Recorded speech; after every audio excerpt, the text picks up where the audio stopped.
Oil. It's December 6th, 2022, and today we're talking about oil, petroleum, distillates, etc. Yeah, we'll drill into it today, huh? Sounds like a plan. Now, I'll start off by saying we're not going to get into the nitty gritty of everything to do with oil. That's kind of beyond the scope. But we're looking today at oil as an investment product or something to consider investing into. The first thing you may have noticed about oil is that recently the price of oil has been Volatile? volatile would be the right word for it. The futures contracts went down to a little, I think as low as negative $32 a barrel back in April or May of 2020. And more recently this year, I think they hit highs at about 130, $130 a barrel, positive $130 a barrel. That was around the time of the Ukraine invasion, I believe. Yeah, Is that that's when it right. peaked? Around that time or shortly thereafter, I had to look at the chart. But one thing I do see when I look at charts is that when there is a spike in the price of oil, there's typically a reduction in that price, right? And that spike and subsequent reduction is strongly correlated with a recession in a lot of cases. Many of the most recent recessions that we've had have had oil prices go up and then down sharply. And they've also been associated with something in the bond market called the inverted yield curve, which we're not going to talk about today. Go check out our bond videos if you're interested in hearing about that. But yeah, oil price spikes and declines are associated with recession, and there's a good reason for that. Correlation doesn't equal causation, but at the same time, when you have an elevated price of oil for whatever reason, oil is the lifeblood of the industrial economy. It's the lifeblood of the agricultural economy. Oil is energy. Natural gas is energy. These things are used to move things around, to produce things, to spin generators, to move harvesters across fields. So when you have an increase in the price of oil, petroleum, and related products, then you impose a cost on all of the things subsequent to that. Yeah, so all farming, all manufacturing. Mm-hmm. Yeah. I was just going to say, it sounds like basically any sort of industry requires oil. So if you see a spike in it, it's going to cause any sort of industrious activity to be more expensive to complete. Exactly. And for manufacturing firms and agricultural firms, mining firms, energy costs can be anywhere between 10 and 40%, right? So oil is extremely important to the economy, and when it goes up in price, it forces a lot of businesses to cut down on their industrial activity or to cut costs elsewhere. And just the price of energy, the price of oil being high by itself can be enough to induce a recession. But in combination with other factors that are going on today, it's strongly additive. You may not know the answer to this, but I'm just curious. Is it usually like a leading indicator of recession or a lagging indicator when the price spikes or then falls? Well, here's something I learned over the last 2 years. The spike in oil price appears to be a leading indicator. And at some point during or around the time a recession starts, the oil price will subsequently decline. And we've seen that. We've seen it go up from, it was saying around the 30s, $30 a barrel, 40, 50 for a long time. And then it went down to negative 20, 30, although that was an anomaly. And then it went up to 130, and now it's hanging around 80 right now. Yeah. Yeah. So, yeah, it's already spiked up pretty fast. It started to decline from that. And I think it has room to go down. So that would be not a leading indicator necessarily. It is. Yeah. It is, okay. If it happens ahead of a recession. Yeah. Okay. Yeah, just like the inverted yield curve. So, what is oil used for? What is energy? What are the energy markets all about? Um, there are a lot of different forms of energy that are traded. You can trade oil itself, crude oil. You can trade different distillates. Distillates just refer to different fractions in a distillate column. So you can trade natural gas. There are even things like propane. You can trade. There are obscure markets, but propane futures you can trade. Gasoline futures you can trade. So the things that are refined or distilled from oil you can trade. But oil is used for industry. It's used for transportation. Everyone's familiar with gasoline, right? Most people know that. Diesel fuel, that's also used heavily in transportation and in agriculture. Kerosene, the distillate that's used in jet fuel, so air travel, right? Natural gas is used to create fertilizers. It's used to heat a lot of homes or provide stovetop as well. And then, of course, oil is used a lot in plastics and in chemical manufacturing, right? So anytime the price of oil goes up, all of these things are affected downstream. Yeah. Consumer demand for oil is um, partially inelastic or partially elastic. Elastic meaning it can be changed in response to economic conditions. Inelastic meaning that it can't. So here's a situation most people would be familiar with. You use, let's say you heat your home with natural gas, or from electricity that's generated at a natural gas burning plant. And you also use gasoline to drive your car to go to work, right? Mm-hmm. That's a pretty common situation.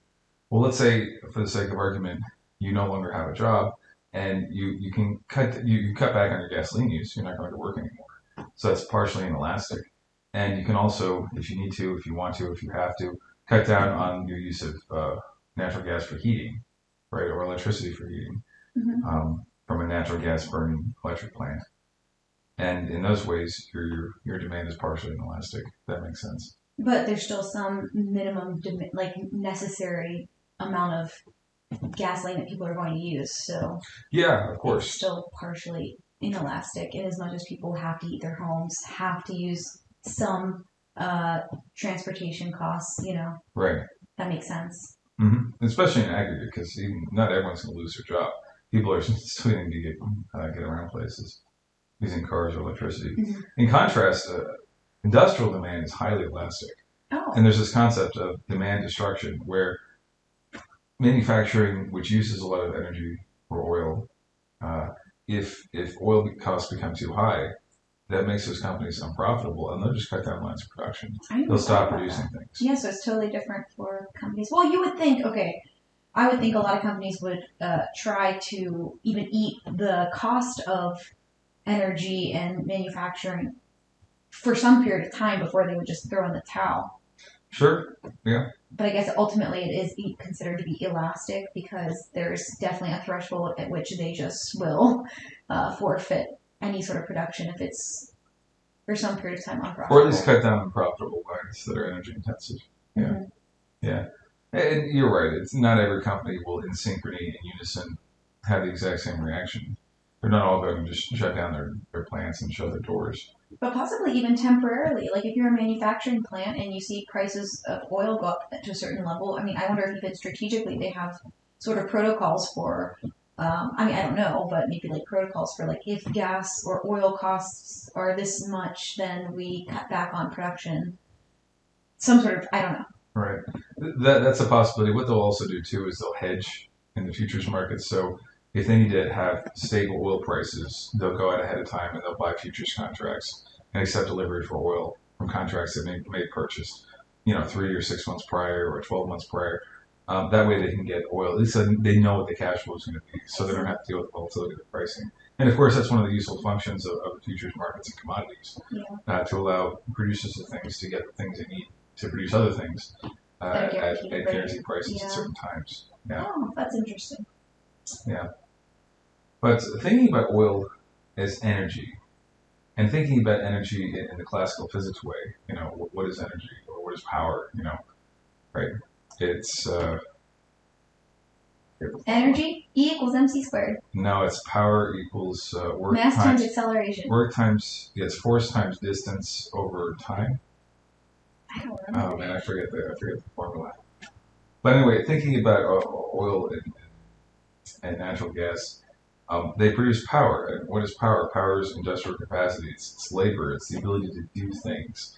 Right? It replaces beast power. It replaces manpower. It replaces old water power. Right? So that's what energy is, and that's what drives all of our economy, all of our modern conveniences. It's all really heavily tied to and dependent upon energy.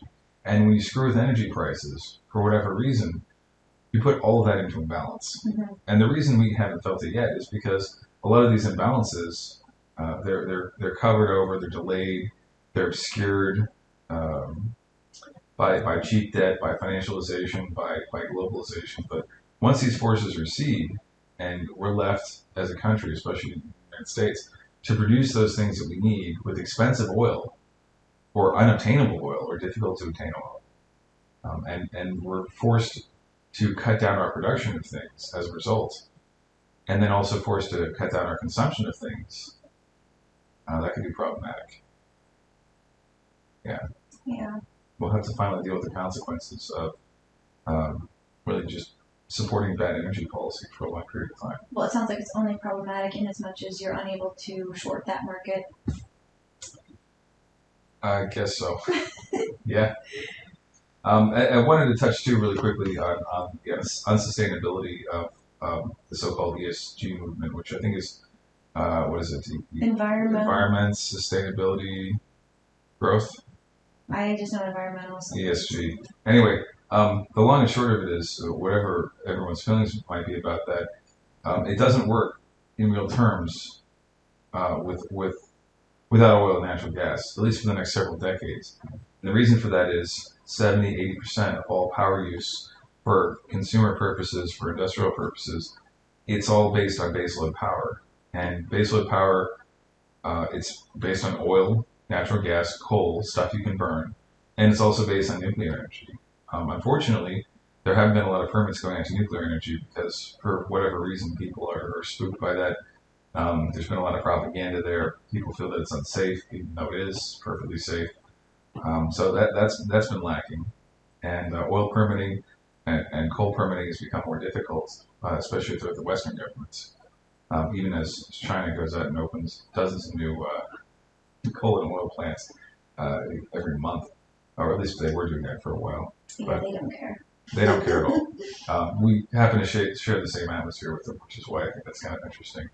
That our burning oil is somehow worse than theirs. I don't understand. It sounds vaguely racist.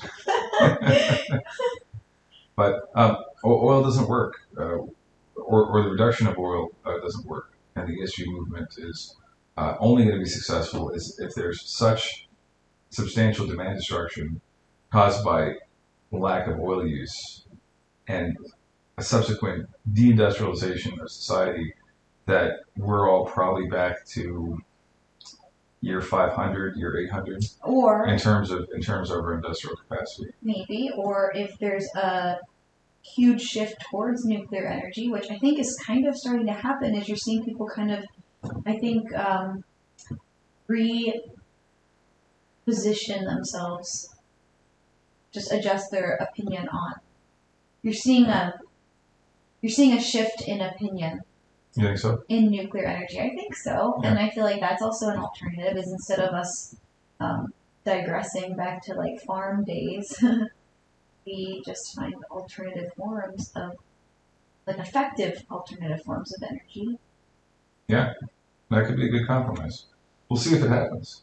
But until we can get those nuclear plants up and running, we still have to get oil. And on top of that, even though uranium currently is cheap at about $40 a pound, that might not always be the case. We might run out of uranium, or plutonium with thorium, or other physical elements. Yeah. Yeah. So, I was going to touch real quick on how oil cartels, international oil cartels such as OPEC, control the price of oil, right? The cheap way they can do it is, for one, as you pointed out earlier, they produce a substantial portion of the world's oil supply. But on top of that, most of them can produce oil much more cheaply than free nations can. Average oil cost production in the United States is usually between about $35 to $60 per barrel of oil. The Saudis can produce it for $12 to $14, right? Yeah. The Russians can produce it for pretty cheap too, $18 to $22. So I mean, it's cheap for these nations to produce, and as long as their cost of production is lower than that of the free world, they can and will drive down prices by simply opening up the spigots and pumping crap, right? And that's why they have a substantial. You can essentially dictate prices. Didn't they not recently say they are planning to increase the price of oil? Maybe they already have. No, they in the most recent announcement, actually yesterday, Sunday, they said they're going to maintain their previous production cuts. Oh, okay. Yeah, that paradoxically, it drove up prices of oil about 1%, this morning, and then paradoxically they ended up down 2.5% for reasons I'm not really clear about. Yeah. I was going to touch real quickly too on the bullish and bearish factors for oil. There are many on both sides, but I was going to narrow it down or distill it to only the most significant ones. The most bullish factor for in the favor of oil prices going up is simply the fact that there are structural deficits throughout most oil-producing countries in the Western world and Western allies. And by structural deficits, I mean there's been a lack of financing for oil projects. There's been a lack of permitting for oil projects. So any projects that do get permitted, especially if they have lower cost of production, they're going to do pretty well. It's going to be limited, a kind of an oligopoly to the majors who can get permitting because they're lobbying government, or also to very small producers that are doing very tiny projects that are beneath the radar of government, and government's really not paying attention. The structural deficits are lined up that unless OPEC opens up production in a major way, driving oil prices persistently below $30, there's going to be a deficit of oil production throughout the Western world. Yeah. Our rig counts have gone down. You can follow the Baker Hughes rig count. That's gone down. Oil services companies have been taking it in the chin over the last 5 years, the last year and a half or so. They've been doing better for themselves.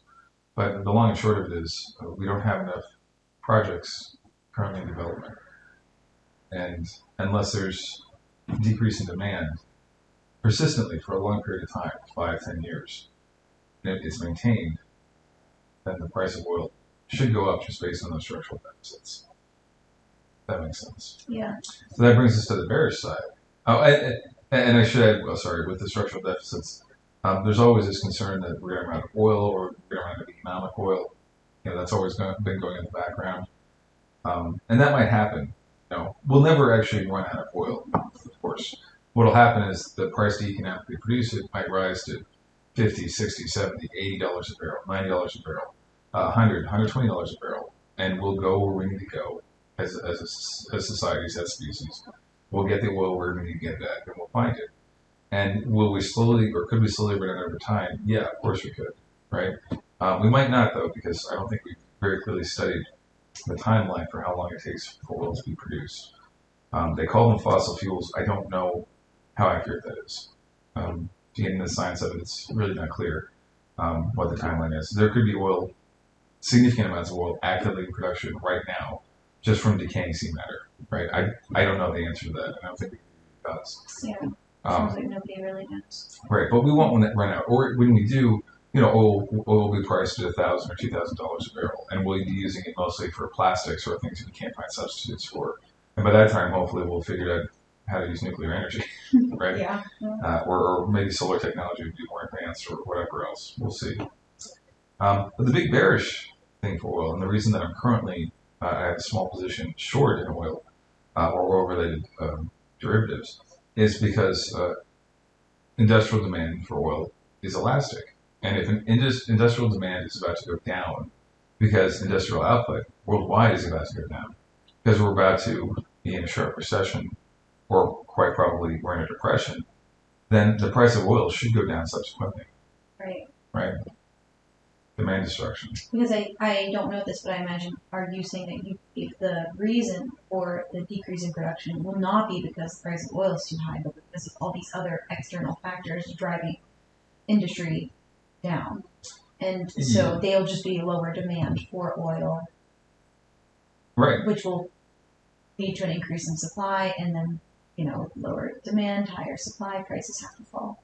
The way I see it is, the high price of oil is one among many other factors, now including the high price of debt, the rising costs of labor, many other factors, as well as decrease in sales that are pushing companies to the limit of their capacity.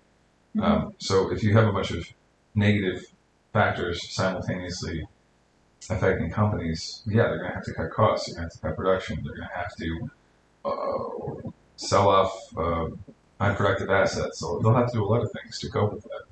Yeah. I think a lot of people would say that right now we're seeing already a lot of like global signs of recession or just like a decrease in economic output globally. So do you have any specific reason why you think it will continue? Like, does that make sense?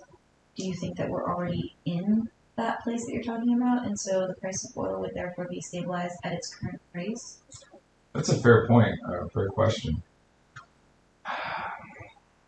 No, I think we have a lot more to go. We've seen some plants start to decrease production. We've seen some companies start to lay off employees, close down offices, reduce consumption of energy. But I think we're going to see a lot more of it. Yeah, because these things take a year, 2 years, 3 years to really fully play out, and we're only maybe 6, 8 months into it. That's a good point. I do think a lot of things when you see certain trends or certain signs of either like positive or negative trends in the economy, anything that you start to see the signs of, I think for it to actually totally come to fruition just takes time. Yeah. So you're probably right that if we're only a few months into what appears to be, a global recession, possibly at least, it may be a year or two before we see like the full effect of that. Maybe. Is there any other reasons though, or it's just a timing period? Timing. I'm really eager in the long term to invest in oil, but I'm waiting. Like I said, I'm not like waiting to invest in it, but I've got a small short position too while I wait for that to come to fruition. But I'm looking forward to. There are a lot of great ways to invest in oil. Obviously, buy the majors. You can buy explorers, producers. You can buy juniors. You can also invest in. If you're an accredited investor, you can invest in individual drilling projects, et cetera, et cetera. Yeah. You are short a position, and my question, I guess, is what you're shorting and what your kind of your general thesis is for it. It sounds like you've made the argument for why you think the market's made up, but if I remember correctly, you're shorting an ETF. That's right. XLE, it's an ETF of mostly oil companies, a lot of major producers, the majors, the oil companies. And the reason I like that is because commodity prices have declined from about 130 to, as we described before, 180. But XLE, which is the ETF ticker, it's still at its near its all-time high. It rose up to 90, 95 range. It went down, I think, to about 75-ish, and then it went back up again, and it's currently about 90. And when you see with commodities, any commodity, including oil, the stocks of companies tend to run up faster and run down faster than the price. And when you see this divergence where the price of the commodities declined, gone down, and the price of the stocks which are based on the commodity remained high, those divergences eventually rejoin, right? And in this case, I believe it'll be on the downside. I see further downside for oil price, and I think once that becomes apparent, I think a lot of the traders will stop chasing the oil price, and they'll stop chasing the stocks related to oil, and they should both decline. Yeah, that's interesting that you saw an increase in that price. Yeah. I guess we'll probably post a chart. Of course. Yeah. Well, I think we're almost out of time here, so I suppose we should probably end it here and just leave it at maybe you should sleep on it and also drill into it.